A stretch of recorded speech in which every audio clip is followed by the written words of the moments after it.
In the heart of rural Pennsylvania, there's an old Victorian house that no one will buy. Not because it's too expensive, but because of what's said to live inside. They call it the Warren House, and if you stay there alone, the house doesn't just creak, it breathes. In 1978, a young medical intern named Claire Matthews rented the place for cheap.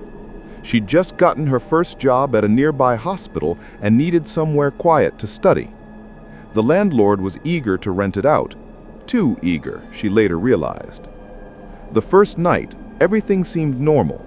The air smelled of old wood and dust, and the floorboards whispered with every step. But at exactly 3:17 a.m., Claire woke up to a noise, faint, rhythmic, coming from inside the wall. It wasn't pipes. It was tapping. 3 slow knocks, then silence, then 3 more. The next morning, she found tiny holes drilled into the wallpaper, perfectly lined up as if someone had been watching her from behind the wall. When she pressed her ear against it, she swore she heard breathing on the other side. Her friends told her it was probably mice, but mice don't whisper your name. That night, she heard it again, a voice, soft as dust, echoing through the vents. Claire. She froze in bed, heart hammering. Claire, don't look in the mirror. But of course she did. The mirror across from her bed was old, the kind that distorts your reflection just slightly.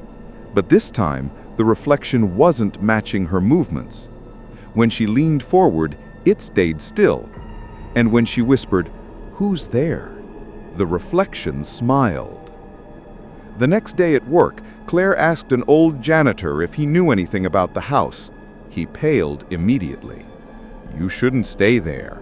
The Warrens used to live there, husband and wife. She was sick. He was a doctor, like you, tried to cure her himself." "What happened?" Claire asked. "He didn't cure her. He preserved her." That night, Claire went down to the basement, the one room she hadn't explored. The air was thick and cold. On one wall, she noticed a large mirror covered by a dusty sheet. When she pulled it off, she saw herself. But behind her reflection stood another woman, pale, eyes wide open, smiling faintly. The mirror began to breathe. Fog formed from the inside. Then 2 hands pressed against the glass from within. Claire stumbled back, screaming, as the mirror cracked like a spider web. Something moved inside the cracks, as if crawling toward her. And then, silence. Claire ran upstairs and locked herself in her room. The mirror there was gone. Only the frame remained, like something had stepped out. At 3:17 a.m. again, the tapping returned. But now it came from inside her closet.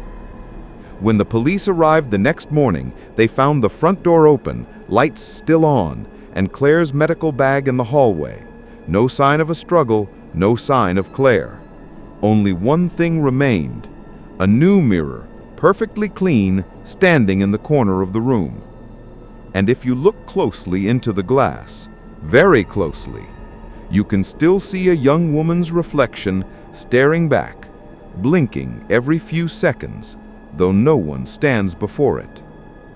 Locals say the Warren house still stands, though no one's lived there since. Real estate agents refuse to step inside, cameras fail to work, and at exactly 3:17 a.m., the curtains move, even when there's no wind. Some say the mirror isn't haunted at all. It's just waiting for the next person curious enough to look a little too long.